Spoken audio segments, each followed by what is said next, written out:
On this episode of Survive and Thrive 8791, I welcome Heather Lowe, founder of Ditched the Drink, to the Buck and Honey's remote studios. Heather grew up in Wisconsin where drinking was part of life, from high school parties to college and even into her career and family life. But when loneliness and anxiety set in, alcohol became the cure.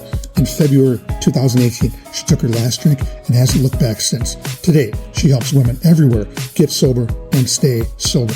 This will be a good one. Here we go. Good morning, good afternoon, good evening. What is up wherever you are, whatever you are doing? I hope you're having a great day. Welcome to another episode of Survive and Thrive 8791. I'm your host, Coach Decora. We are in the Buck and Honey's remote studios on the east side of our great capital city of Madison, Wisconsin. You can listen to the podcast on Spotify, Apple Podcast, iHeartRadio, and YouTube at Survive and Thrive 8791. You can follow the podcast and get access to previous episodes on Facebook at Survive and Thrive 8791, the podcast, as well as my YouTube channel. Don't forget to hit the follow button wherever you listen to the show. Leave me a comment if you liked what you heard. If there's a topic or you know a guest who would love to share their story, email me at tdecora@gmail.com. Glad you could join us. Our mission is to share stories and conversations that make you cry, laugh, and think, stimulating emotions, creating laughter, and inspiring the mind. A new episode will air on Monday and Thursday morning featuring a wide range of guests. The podcast will touch on many subjects such as, but not limited to, grief, loss of a loved one, recovery, professional setback, mental illness, success despite challenges, etc. Our guests will share how they learn to survive and thrive. Before I introduce our esteemed guest today, I'd like to highlight the upcoming Survive and Thrive 8791 Mental Health and Recovery Conference taking place in Madison, Wisconsin. Join us on Wednesday and Thursday, October 29th and 30th, 2025 at the Ho-Chunk Nation Madison branch office. This powerful two-day event will feature several speakers who will share their stories through mental health and addiction challenges and how they've learned to survive and thrive. You can register for the conference at our website. If you're a business or an advocate for mental health and recovery, we invite you to partner with us through sponsorship opportunities. Our website is surviveandthrive8791.com. This is our guest and episode intro. According to the internet, and the internet is always right, correct, Heather Lowe? Let's see what they have to say. Let's see what they have to say. That's a first. 95 episodes, and it's the first time we've had that response. Awesome. According to the 2024 National Survey on Drug Use and Health, NSDUH, 27.1 million adults age 18 and older had an AUD, alcohol use disorder, in the past year. This includes 10.7 million women ages 18 and older. There's no single annual figure for how many of those women get sober, as recovery is a long-term process with varying outcomes. How many people make it to 1 year sober? According to a 2019 study, less than 20% of patients that got sober remain sober for a year after treatment. Today, our guest is one of those lucky people that got sober and is staying sober. Today, I welcome Heather Lowe to the Buck and Honey's remote studios.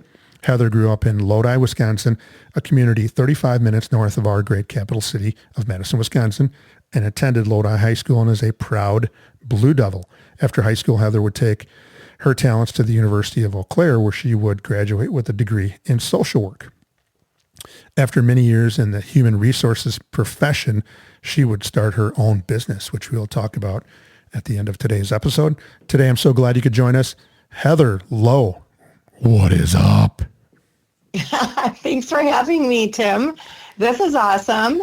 This really hits so close to home for me. I've been on a lot of podcasts, but I haven't been on one that literally is so close to my hometown. So it's very, very cool to be here. I'm smiling ear to ear. And I'm also thinking about those stats you just shared. And I have to tell you, I know we'll get to it, but I'm a sober coach with a sober community for women called Ditch the Drink. And just this week in our community, we celebrated a 1-year sober anniversary, a 2-year sober anniversary, and a 3-year sober anniversary. So if those stats felt really negative to you, I want you to know there's a lot of optimism and a lot of hope in recovery for women with a variety of different types of resources, and one size just definitely doesn't fit all. No, and you are a person who is out there, boots on the ground, sharing your experiences, getting sober and staying sober, and you're sharing what you've learned to help others walk that same path hand in hand. And you know what? We will get to that. I can't wait. But when you said, when I first saw some of your stuff on the internet somewhere, because it's always right, mm-hmm. I saw that you were from Lodi, Wisconsin, and Lodi is, you're the second person from Lodi that I've had on the podcast. And I said this as well. Some people friends of mine from Lodi say that Waunakee, where I taught for 29 years, is a suburb of Lodi. And then in Waunakee, people will say, well, Lodi is a suburb of Waunakee. So we kind of joke back and forth, but it's a friendly joking around. So when I saw that you were from Lodi, I'm like, this is absolutely great. I can't wait to have you on the podcast. How has your summer been? My summer has been amazing. It's been an absolute whirlwind of fun and adventure. We've gone places, we've done things, but I got to tell you, the Badgers' first game was on last night, and heading into fall. Fall is my absolute favorite season. And I actually like to tease that sobriety is not my whole personality. Fall is. So I'm thrilled to be here at Liberty Weekend heading into fall. I love it. Did you take any vacation this summer? Yeah, I'm always vacationing. I'm always traveling. It's anybody that follows me is like, really, again? We did a bunch of little trips. We went to Florida. I went to Traverse City for their Cherry Festival. I have a daughter who goes to school in Mizzou, so there was trips to Mizzou. So it was, I had family in Lake Geneva for a family party, so we had a weekend there. So it was a lot of little local trips. I started the year in Mexico. So I love to travel. I love to go places near and far. So that's what I mean. It's been a whirlwind of fun and adventure. And fall, I'll probably stay put just a little bit more.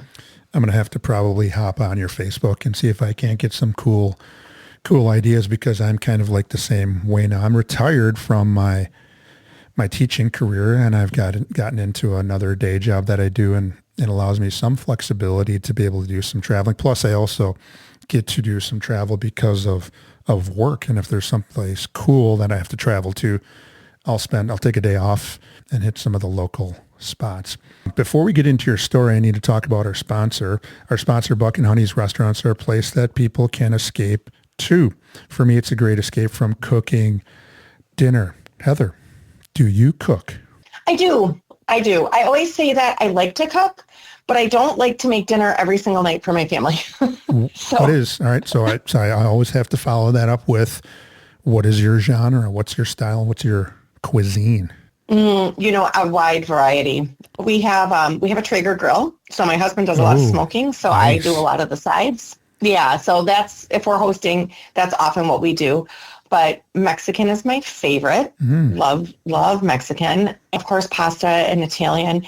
Coming up on fall, soup season. I absolutely love soup season. I might have to go back and review what you just said, because you had me at Traeger grill. I was thinking of smoked meats. I'm a big smoked meat guy. Well, with their great food and drink menu, 5-star customer service, and a welcoming and vibrant atmosphere, people keep coming back with locations in Sun Prairie, Monona, Waunakee, and Mount Horeb. Most communities in Dane County, which encompasses the Madison metropolitan area, can get to a Buck and Honey's within 10 to 15 minutes. Okay. Have you been to Buck and Honey's? Honestly, I've not been to Buck and Honey's, but you know what? It's on the list, and I'm going to be coming there this October. I think October 29th or 30th. We will get you. We'll get you at least some of their food. If we don't get you there, we'll get you some of their food at that conference that we are having. Can't wait to have. I'm looking forward to it. Yes, you are. You will be. On the podcast, our guests follow the format for sharing their story like this. In segment 1, we talk about what was it like. So Heather's history, what happened to get Heather on the podcast. And in segment 2, we continue to talk about what happened and get into what it's like now. And we'll discuss Heather's 5 suggestions for thriving. Segment 1, what was it like before and what happened?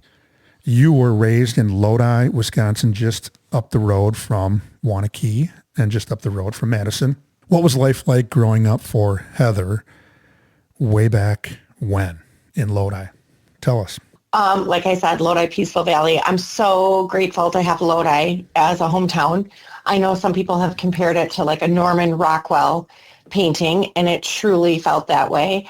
My maiden name is Herwig, and I'm a 4th generation Herwig to graduate from Lodi High School. And my grandma passed away a few months ago at 101.7 years old, and she just loved that fact about me. So Lodi, my grandpa was the director of public works for a long time. Lodi was a wonderful place to grow up, to be raised. I felt loved. I felt surrounded in community. I felt safe. I made friends. I had a delightful growing up experience, and I will always be a fan of Lodi, and I will always go back to visit Lodi. So yes, like you, I absolutely love that little town of Lodi. And, it's probably grown a little bit since you've been there just because it's far enough from Madison, but yet still close enough that people can drive and afford to live there just because you're far enough out. And it's a good place to raise a family, and it's a good place to grow up. Tell us about your family growing up, mom and dad, and then you had some siblings. I'll let you spin some yarns about them. Yeah, my parents met in a beer tent. I think that's a hilarious way to start my story. That's a common way. That's a common way, by the way, in most parts of Wisconsin. Right. Yeah. So my parents met in a beer tent. My dad was a bartender. That's why I'm on this podcast, right? And so, but they were, I like to say he was a bartender who took his work home with him. So they were divorced by the time I was 3 years old. So I was raised by a single mom, and she went back to school to become an occupational therapist at a time where that was unheard of, really, for a single woman to go back to school. And she remarried when I was 8 years old, a man, my stepdad, that had a daughter. So I have a stepsister. And then together, my mom and my stepdad had a baby. So I also have a half brother who's 10 years younger than me. My dad also remarried. And so I got two half sisters from his second marriage. And he's passed away, so he's no longer with us. But it's kind of interesting because I'm an only child in some ways, and then I also have all these siblings. I will say I was my Herwig grandparents' firstborn granddaughter. So that was kind of a position of honor that I was born into. My grandpa had 3 grandsons, and his daughter and my mom were both pregnant due in the spring, and he just was hoping for a granddaughter, and I was born, and pink cigars for everyone. I earned that title. So you graduated from Lodi High School, as we mentioned, and you're a proud Blue Devil. What were some of your favorite memories in high school? I loved high school. I know that's not everybody's story, but I did. I loved it. I would go back in a heartbeat, to be honest. My life was just full of friends and fun and no worries. It was just all about having a good time. So I had great teachers. Like I said, Lodi High School was a great high school. There's all new schools now, which is part of the poll. And it is a different place than where I grew up now. It's, new schools and more modern, but the same hometown feel. And like when our football team went to state, there's a sign that says last one to leave, turn off the lights. And that just describes Lodi as a close-knit community. But yeah, I had a really good time in high school. I was blessed with really good friends, really good times. I played tennis. I played pom. I was on the Poms team. I love dancing. I love socializing. I love partying. I loved it all. I loved high school. Sounds like a lot of my high school career, other than the pom and tennis. Did a lot of those things as well.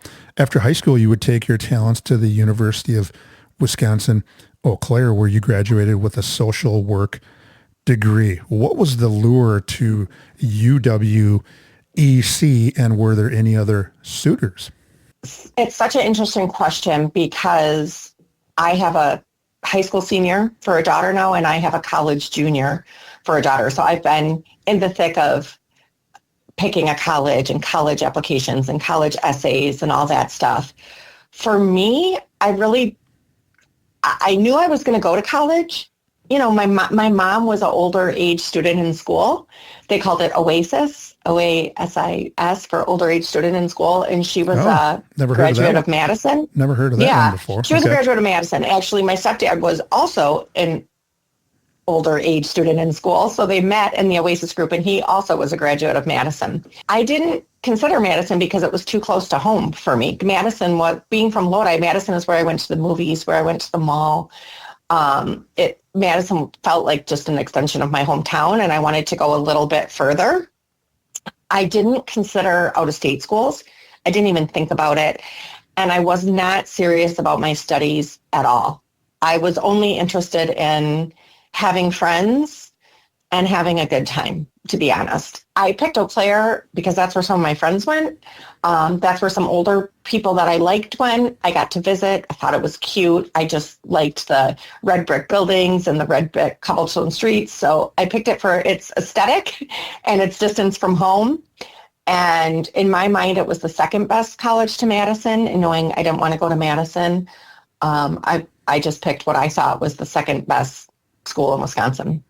Close or far enough away, but yet close enough. If somebody needed to get to you, or you needed to get back to Lodi for any kind of emergency, Eau Claire is just up the interstate a couple hours and easy to get to and easy to get home whenever you kind of wanted to. Like most college students, and certainly you kind of alluded to this in high school, there is some experimenting with alcohol that a lot of high school and college students do.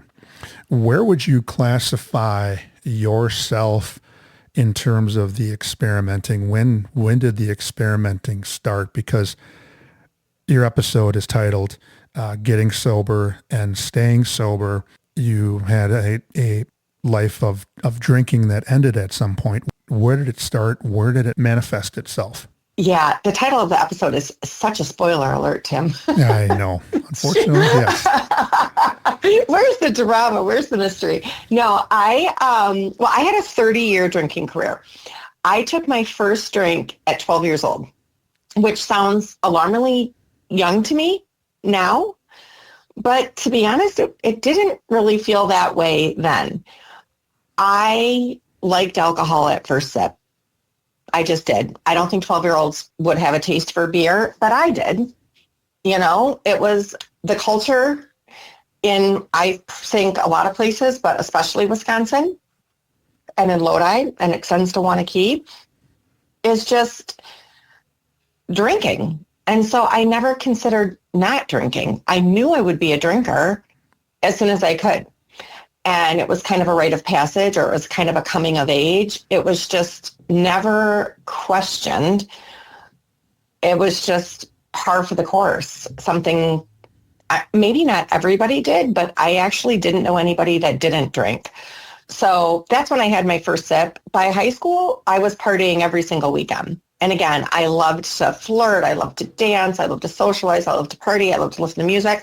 I was in the barns, in the fields of Lodi and Wanakee, and wherever I could find it, I was out with friends drinking beer from a keg and having a good time. And I had a friend who was always the driver.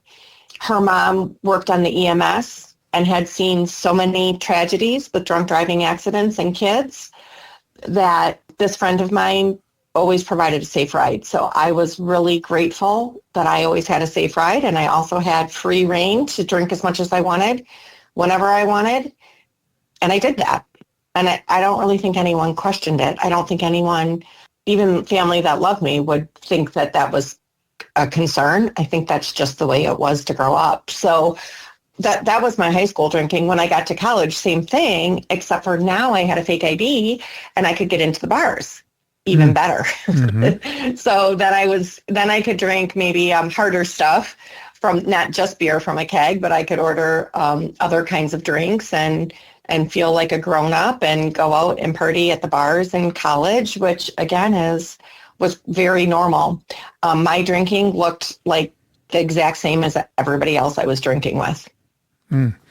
Yeah, one of my day jobs now and the podcast and keynote speaking are things that I do kind of in the evening and on the weekends, is to try to move the dial in terms of the culture and the environment. And you brought where I work, Wanakee, into the mix of things, and then certainly Lodi. We're trying to move that dial, and it's really kind of a day-to-day fight and trying to figure out what we can bring to the community that can educate so that we can get into the prevention of drinking and prevent kids from drinking as long as they can until they can start to make, better educated decisions about their alcohol usage so that they can prevent things like you having to get sober. And certainly like me, I mean, my listeners know, and I've told my story, that I got sober in 2014 and I got sober again in 2021, but it all started somewhere. And for you and for me, it started in high school. And I wish I knew back then what I know now. And I probably would not have picked up a drink because, I wanted to be the best I could. And I know now that you can't when you're putting alcohol into your body every weekend. And I was very much the same way. So I'm glad you kind of talked about that. Because our listeners want to hear the rest of your story, I need to talk about our sponsor one more time. Buck and Honey's has been with the Survive and Thrive 8791 crew since the beginning. With 4 locations in the Madison area, one is always near. People ask, why Buck and Honey's? Owner Tom Anderson places a high priority on the mental health of his employees. He has a mental health professional available for them should they need support. I don't know how many businesses go above and beyond their EAP, Employee Assistance Program, but Buck and Honey's does. On February 20th, 2018, Heather Lowe would take her last drink. You will hear how Heather was able to get sober and stay sober. Please stay tuned. Don't change that channel. You're not going to want to miss segment 2 of Survive and Thrive 8791. We will be back. If you, a loved one, or someone you know is experiencing a physical, mental, or emotional crisis, there is help and resources out there. Contact NAMI, the National Alliance on Mental Illness Helpline, at 1-800-950-6264. This is a free service providing information, resource referrals, and support to people living with a mental illness, their family, providers, and the public. United Way 211 is available 24/7, 365 and offers free confidential assistance. They connect people with the local programs and services that can help. Dial 211. Emergency Crisis Services, dial 911. The Suicide Prevention Lifeline, dial 988. To connect via web, chat, visit suicidepreventionlifeline.org. Along with those numbers, there is help. You just need to say 3 words.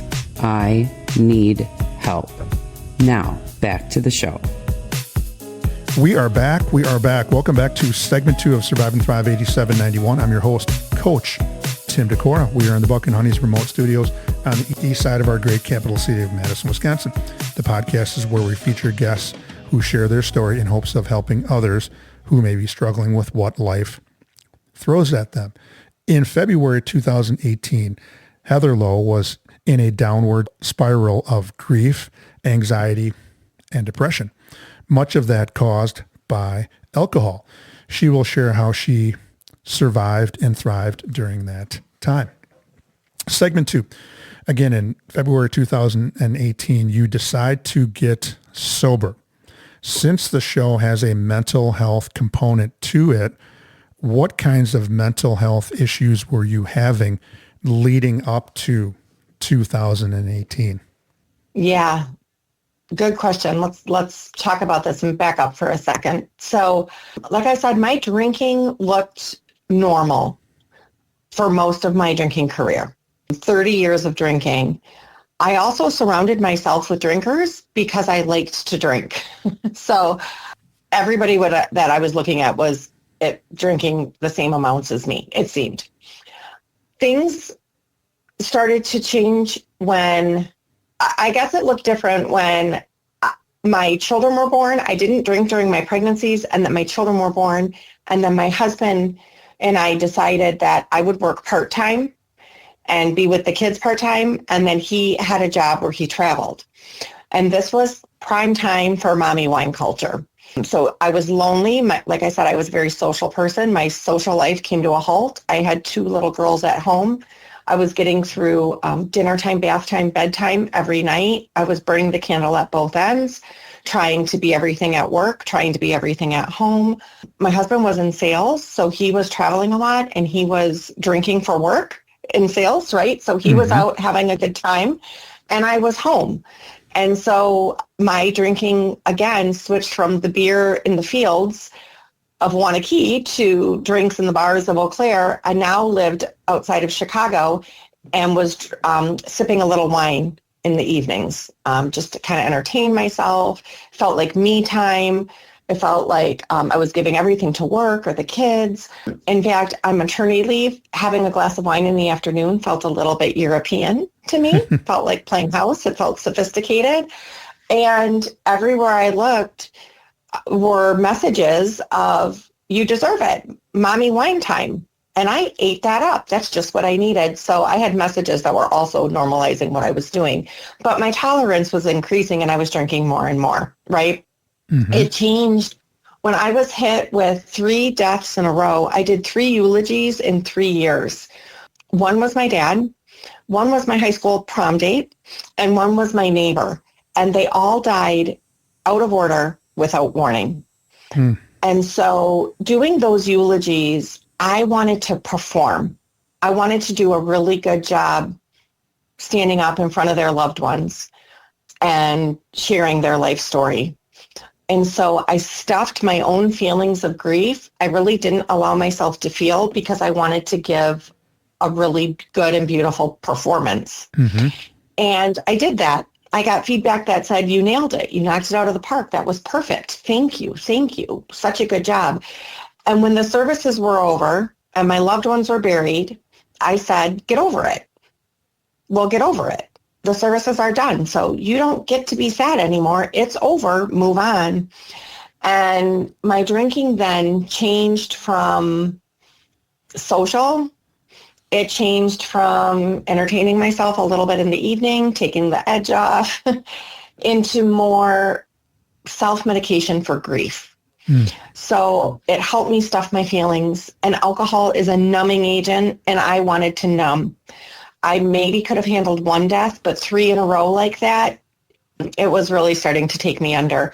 In addition, I had gone back to work full time. My youngest went to kindergarten. And so I went back to work full time with a very demanding schedule and a big team of people. And again, I was trying to succeed at work and give it my all. And I was also trying to be there for my little ones and make all of their extracurricular activities and be a mom to them. And I got my husband traveling. It was a very stressful and lonely time. And alcohol was fueling my depression and anxiety. It was ramping up. So even though I drank for 30 years and much of it looked normal, it really started to escalate at the end. 1 bottle of wine was turning into 2. Every other day was turning into every day. Pretty soon, I needed it. And I couldn't feel good without it. And I was surprising myself with how much I was drinking. I was in so much shame for it. I was waking up hungover. I was trying to hide the bottles. I was alarmed at how fast 1 bottle of wine can go and that I would need another and another to get the same effect. I was so bloated. I started to not recognize myself in the mirror, and I was starting to have panic attacks. And so I was at work, and one panic attack I had, I felt like I was having a complete panic attack. So I finally broke down, and I called the EAP program, and I asked for a therapist with substance use education and background. Mm-hmm. And I thought this was like an emergency phone call. And after being transferred and talked to and transferred and emailed document and document after document after document, it would be 3 weeks before I would be sitting in somebody's office. So it was kind of like this intense like moment of like, okay, I'm going to ask for help and then wait for 3 weeks. And I went into this person's office and I said, I think I have a drinking problem. And she talked to me and she said that I did not have a drinking problem. I had an anxiety problem. And so she prescribed me anxiety meds and said I could keep drinking. I think I'm guessing what she was trying to do was a harm reduction model. And the biggest problem was maybe the kids were starting to catch on to my drinking. So she suggested that I drink in my bonus room, which is a closet off my bedroom, and not let the kids see and put my wine in there. So I was delighted, Tim. I was so glad. I picked up my prescription. I picked up a bottle of wine. I came home. I called everybody I knew and said, good news, you guys. I don't have an alcohol problem. I just have an anxiety problem. I can keep drinking. Now I'm on these pills. Everything's going to be fine. Well, guess what? It wasn't fine. Mixing the meds with the alcohol was turning me into a walking blackout. On a few occasions, holiday weekends specifically, the irony that we're recording this now is like there would be day drinking. There would be drinking for days on end, right? Starting earlier in the day, being surrounded by folks that were also doing it, again, felt very normal. And the alcohol was affecting me differently. Pretty soon I couldn't predict like how much I would have and what the effect would be. That would have been a good time for me to quit. And what I had been doing was these alcohol-free experiments where I would go 70 days without a drink and then I'd start drinking again. At one point I went 5 months without a drink and then I'd start drinking again. And these sober experiments were not to get sober. They were to prove that I could keep alcohol in my life. So the goal of every sober experiment was to show that if I didn't need alcohol, and if I didn't need alcohol, well, then I could have alcohol. It's like, it feels so insane to say that, but that's where I was at. So for 3 years, I was doing this on-off drinking, and each time I got back on, it kind of escalated quicker, faster, and spiraled more. So I had what I would call a rock bottom moment, which wasn't, but just it was a holiday weekend and I drank too much in front of my friends and family and like passed out midday. 6 months later is when I was between jobs. I was absolutely miserable. I was disconnected from my husband. I was still drinking and questioning it. And it was just a regular Tuesday night. I was trying to reconnect with my husband, so I got a babysitter, and we went out to dinner to a very nice place with white tablecloths and escargot on the menu and Frank Sinatra in the background. And I was trying to reconnect with him, and I felt like he wasn't making eye contact with me. And so I finally said, I'm so depressed. I mean, I'm job searching, and I'm just so miserable. I'm so unhappy. In my perfect life, I don't know what's going on. I feel anxious all the time, even though I'm on these meds that was supposed to fix anxiety. And he said, well, that's not helping. And he pointed to my glass of wine. And I was mad as hell. I was like, are you kidding me? This is the only thing helping. Like, this is the best uptick I get all day long. You know, this is the only thing that's making me feel good. So I was mad. But I was like, I'll show him. And I wanted the problem to be him, to be honest, and not wine. I really wanted to defend my wine. I say I left claw marks in the bottle, okay? I was a drinker, born a drinker, loved drinking, loved alcohol.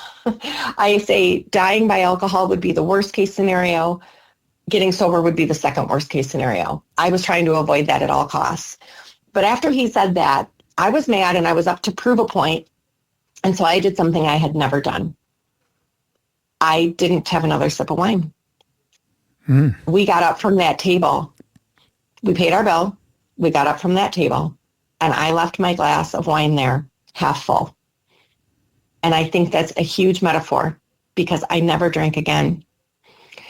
And I don't have a tragic story of an accident involved, a doctor and a diagnosis involved, a lawyer involved.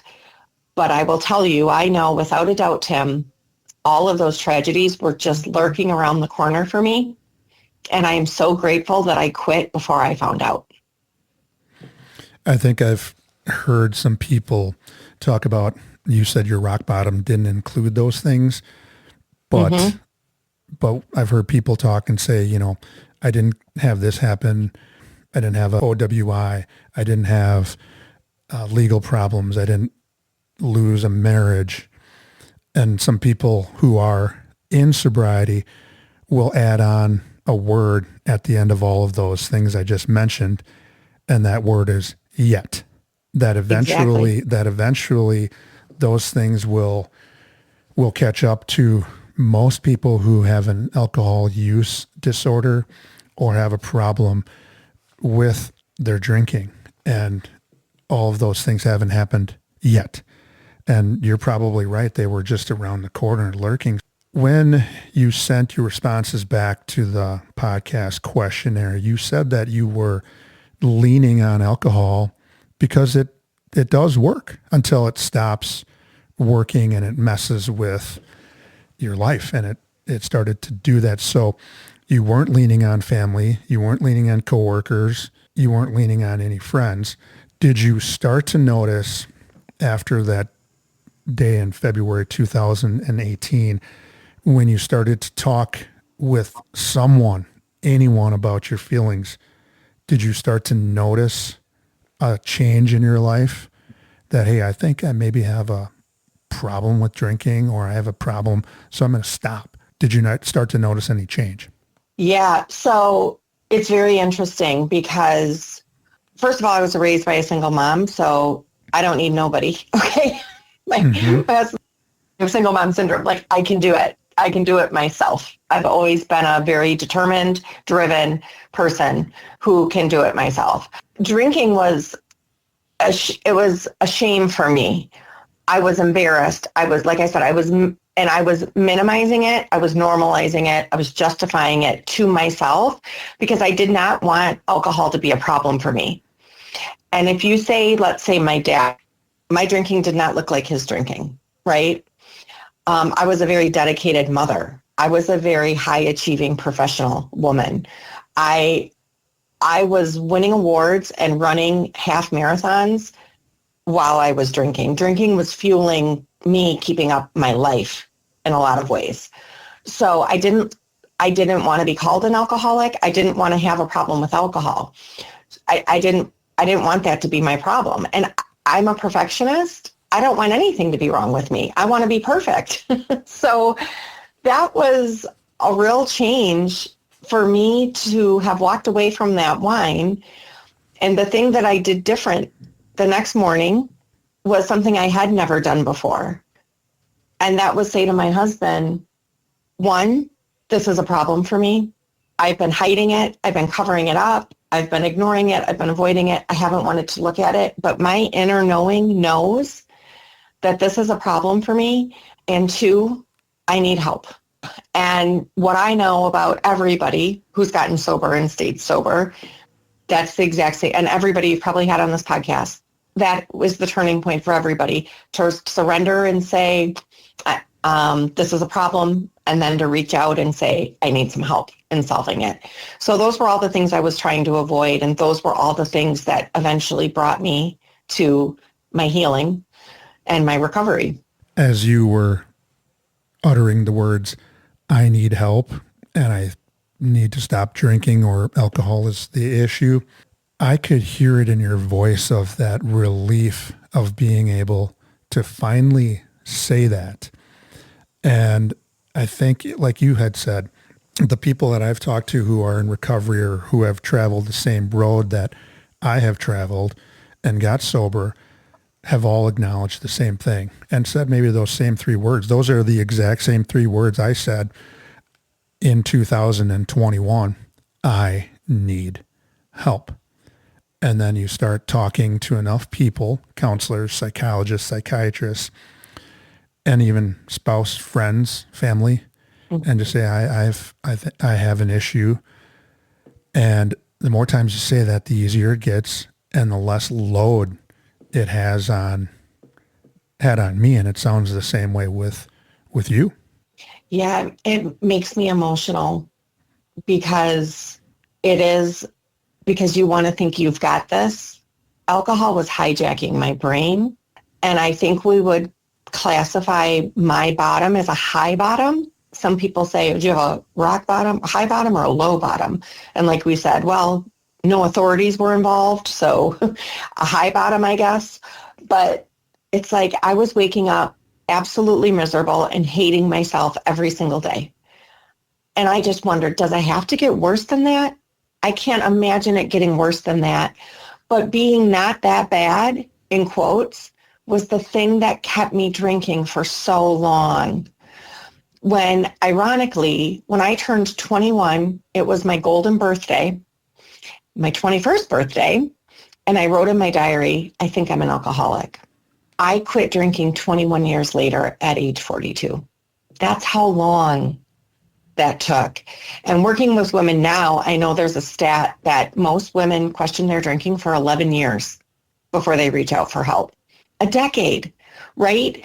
And I think there's a lot of barriers to us saying we need help with this issue. I think there's a lot of us high-achieving, perfectionist, people-pleasing women, maybe people in general, that have a really hard time admitting they have a problem and asking for help. I think that's the hardest thing to do. But when you do that, just like you said, it unlocks everything for you.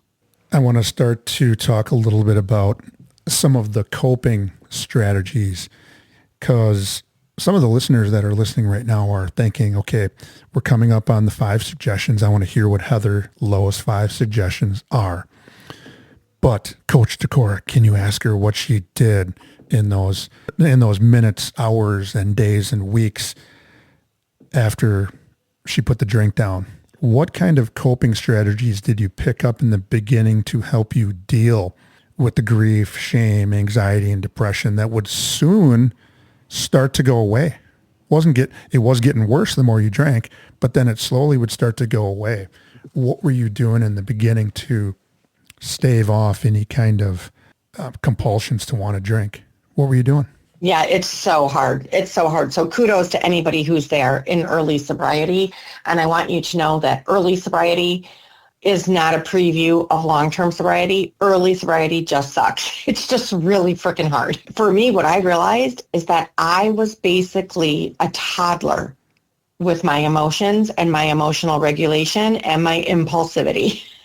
I had my first drink when I was 12. So I never learned how to cope with anything. My resilience was so low because I always had a drink to celebrate a good day and I always had a drink to celebrate a bad day. And when it was sunny outside, drink on a patio. And when it's snowing outside, drink in front of your fireplace, right? Like whatever was happening, the cure was always alcohol for me.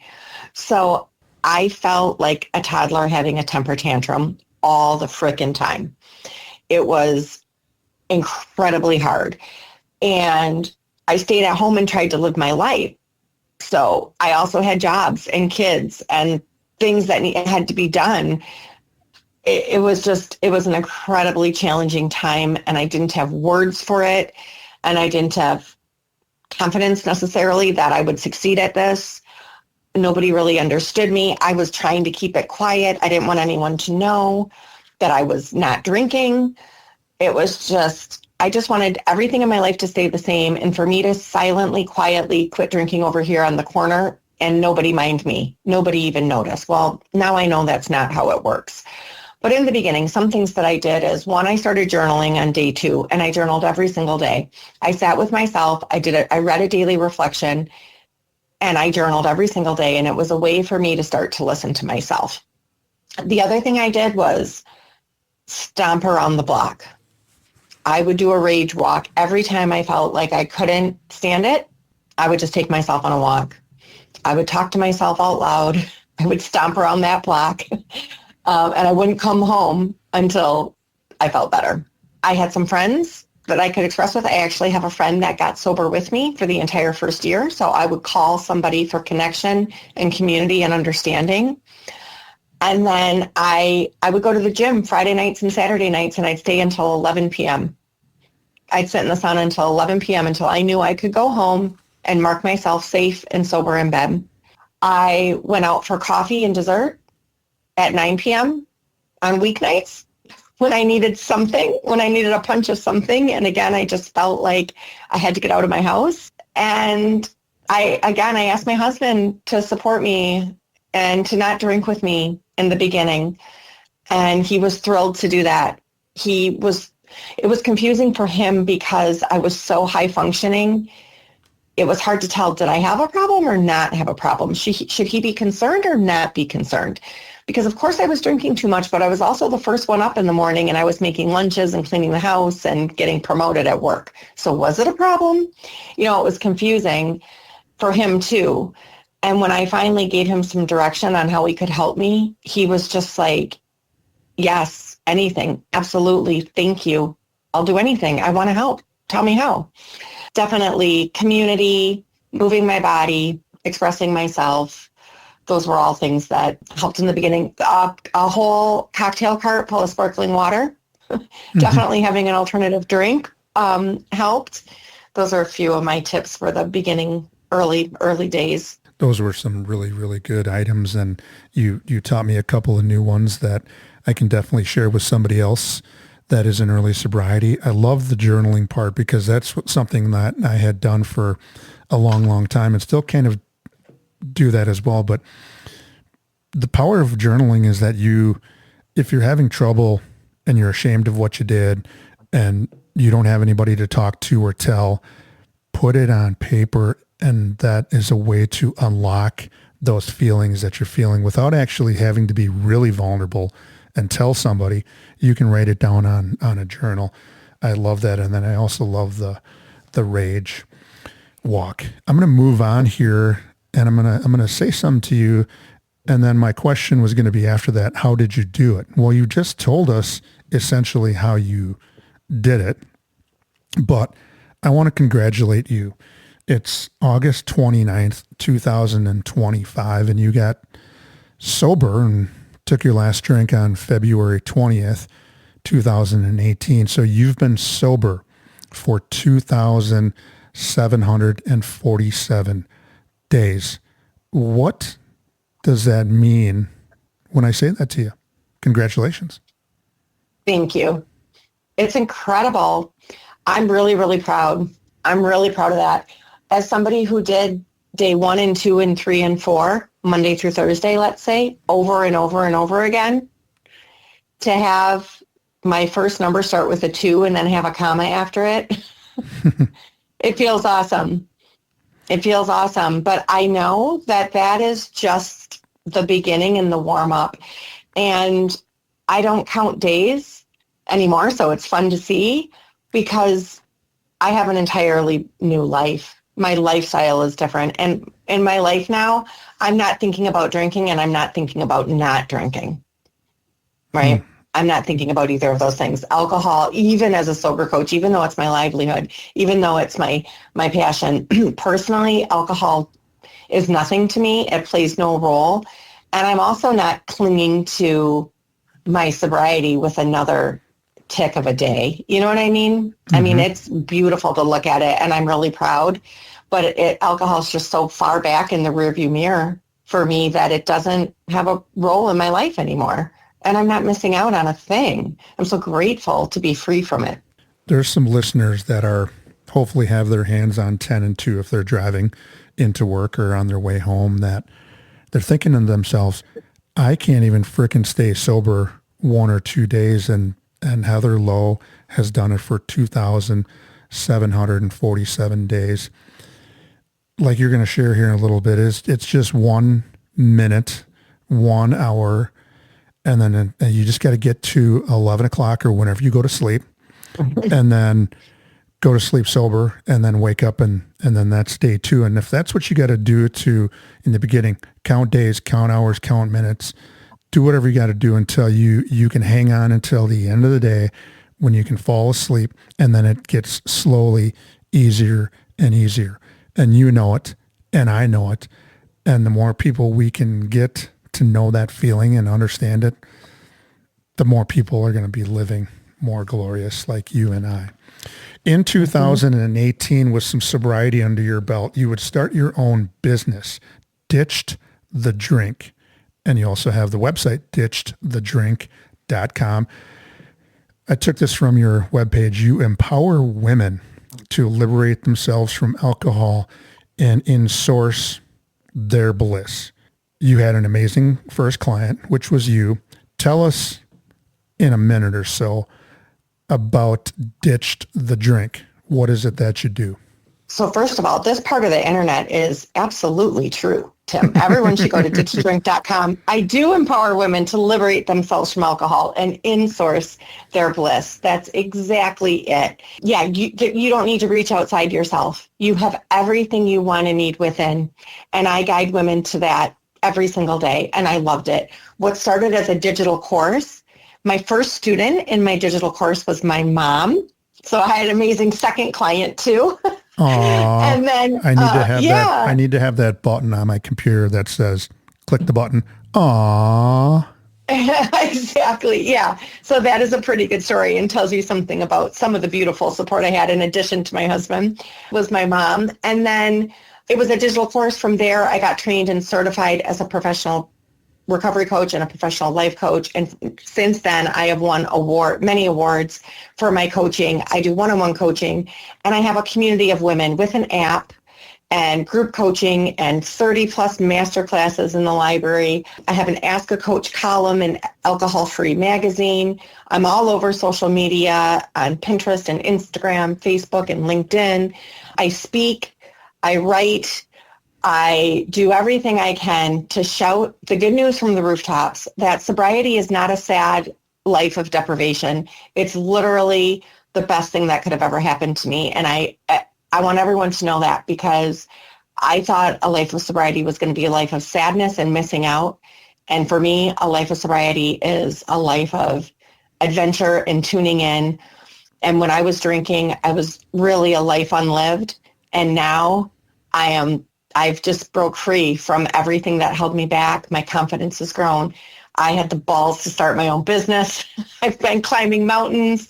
I'm speaking in front of audiences. I'm doing all the things I always wanted to do. So I want everyone to know that.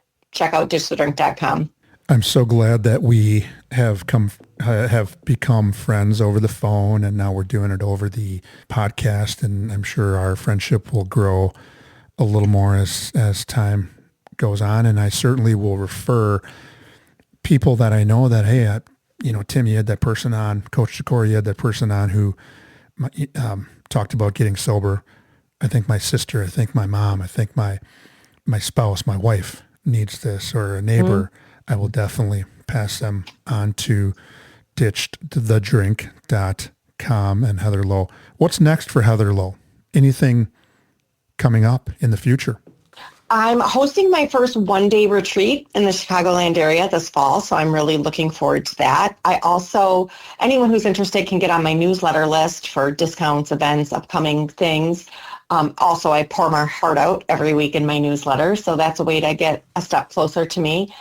I've got some new programs coming out, and this fall in October, I'll be heading to Madison for the Survive and Thrive conference, and looking forward to meeting you in person there with our mutual friend and keynote speaker, Todd Kinney, who introduced us. So that's awesome, something on the list. And we got a long fun weekend ahead of us. Mm-hmm. Awesome. I can't wait to give you your T-shirt and take a little photo shoot, and we'll repost this after this coming Monday. This is where the subscribers, followers, and listeners take out the notebooks, pens, and pencils and jot some things down. Here are Heather Lowe's 5 suggestions that have allowed her to survive and thrive life and get sober and stay sober. Here's what she shared with me. I'm going to have you hit these in about 60 seconds or less. These are her 5 suggestions for thriving. Number 1, you said turn the voice of critic to self-compassion. And by the way, I'm going to toss these in softball style. Can you hit a softball? I can't hit a softball, but I can do the speed round. You can do the answering speed these round. questions. All right, I'm gonna have you. Okay. Sorry, Coach, but you'll have to put me on the bench. I'm a much better dancer than hitter. But so dancer. the feedback. If you could put me in the halftime show, the feedback that I get from I've been coaching women now for over 6 years. And so there are some tried and true things. And again, you started with the stats, and I want to say everyone that meets with me drinks less or not at all, 100% of the people that meet with me.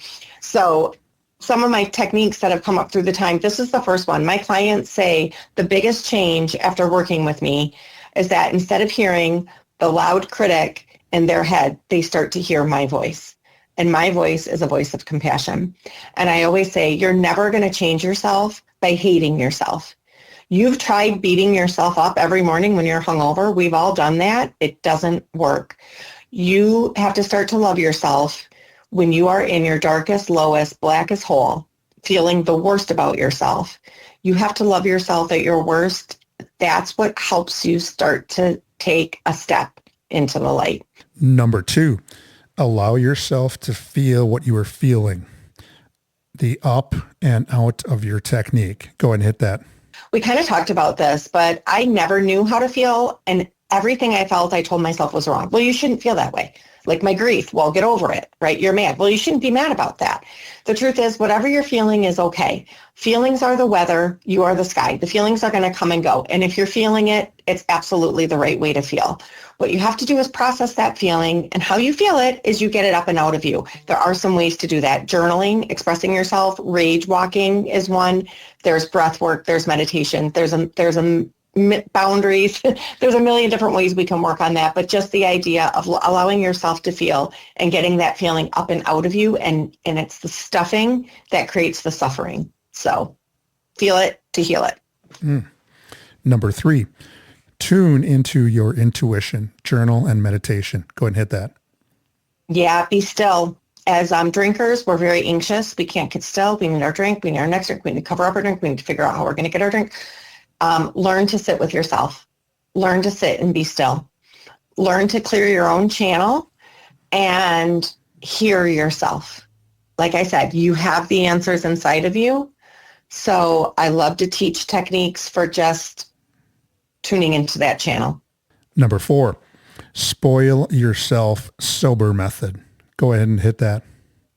This is it. If you spend money on Ubers and drinks and all the things, let me tell you, you spend that on your sobriety.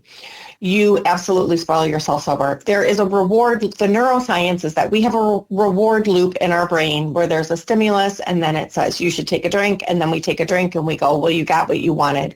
A dopamine hit is actually just you on the hunt. Acquiring the drink means you got what you were hunting for. So you have to replace that with some other things. And so there's a million ways to sober yourself, but sober treats all the way, whether that's candy or ice cream or coffee, whether that's time and space. Time alone is a huge treat for a lot of people, or maybe that's buying yourself some new, getting your nails done, getting a massage, new lipstick, new candle, new socks, whatever. If you like to fish, if you like to play piano, whatever it is, it's custom curated for you, but you are worthy, and you absolutely are going to create an elevated life, not a deprived life. So spoil yourself sober for sure. And I like number 5. You said low bar goals, and the low is spelled LOWE. Low bar goals. Go ahead and hit that. I had to do it, right? Yes, trademark, of course. Trademark, low bar goals. Yeah, 1%. Do not overwhelm yourself, especially in the beginning. Don't think you're going to quit drinking, clean your house, get your kids in order, get promoted at work, and run a marathon, and fix your nutrition, like all at the same time. We are just looking for little subtle changes. And for example, I have clients who commit to, let's say, taking a walk in the morning, 20 minutes, 10 minutes out and 10 minutes back. Whatever your goal is, I want you to dumb it down and dumb it down and dumb it down. make it so easy that you can't not do it. I mean, if it's a 10-minute walk, then it's if you got to bump it back from 20 minutes to 10 minutes, do 10 minutes, because it's pretty hard to talk yourself out of 10 minutes, right? You can do anything for 10 minutes. So if you're having a craving, set a timer for 5 minutes. Just don't drink for the next 5 minutes. And when that timer goes off, reevaluate. Where are you now? I want you to make goals that are so easy that you're going to make them, that you start to keep your promises to yourself, and that you start to build your own confidence. And your goals can grow with time, but we don't do great things by one glorious moment. We do great things by showing up consistently. So however is the simplest, easiest way that you can show up consistently. If that's a 1% effort instead of 100% effort, do that, because I'm here to help you to start to believe in yourself. Man, what an episode. I'm so glad you could join the Survive and Thrive 8791 crew today. Your story and listening to it and how you got sober and have stayed sober is so inspiring to me, because I know how hard it can be. And I also know what it's like after some time in sobriety is inspiring. Your story reminds us all to have coping skills or mental health tools in the toolbox when a person is met with the challenges of life. And you didn't have that. You would go to the easy, your coping skill all your life, and that was alcohol, and it did work until it stopped. Despite that, you have survived and thrived. Our call to action, Heather Lowe just shared her story about how she endured panic, insomnia, and that constant state of fight, flight, freeze, or fawn, and got sober. She took what she learned from those experiences and is sharing them with her clients on how to get sober and stay sober. She has a proven track record, and as of this recording today, 2,747 days of sobriety. Here are Heather Lowe's 5 suggestions that have allowed her to survive and thrive. Number 1, turn the voice of critic to self-compassion. Number 2, allow yourself to feel what you are feeling. Number 3, tune into your intuition. Number 4, spoil yourself sober method. And number 5, the low bar goals. LOWE for Heather Lowe. Final thoughts as we close another great episode of Survive and Thrive 8791. Are there any final thoughts, Heather Lowe? Anyone who's listening, just give it a try. I would say you do not have to commit to a life of sobriety to take a break from drinking. And for me, drinking less led to drinking none. So thinking about a low bar goal, it's okay to start to question. It's okay to start to get curious. And just as we started the conversation, Tim, I said getting curious is the best place to start. Allow yourself to get curious and start to evaluate your relationship with alcohol. You don't have to make any big declarations. You don't have to make any big public announcements. If you have a quiet question within yourself, if you might be drinking too much, it's okay to tap into that and start exploring. Well, thank you so much for putting the cherry on top of the dessert with your final thoughts. And again, I can't wait to meet you in person, and hopefully not, but I'm sure I will be sending you some people, and I will make sure I put in your website and any other things that you want to send me that can help somebody start that journey from drinking to not drinking, and then eventually maybe to sobriety. So thank you for coming on the show today. On our next episode of Survive and Thrive 8791, we will have another amazing guest in the Buck and Honey's remote studios who will share how they learned to survive and thrive. If you have a story to share or you know someone who does, please reach out to me at tdecora@gmail.com. Until next time, hang in there with whatever you happen to be going through, and with hard work, dedication, and determination, you can survive and thrive. Until next time, take care.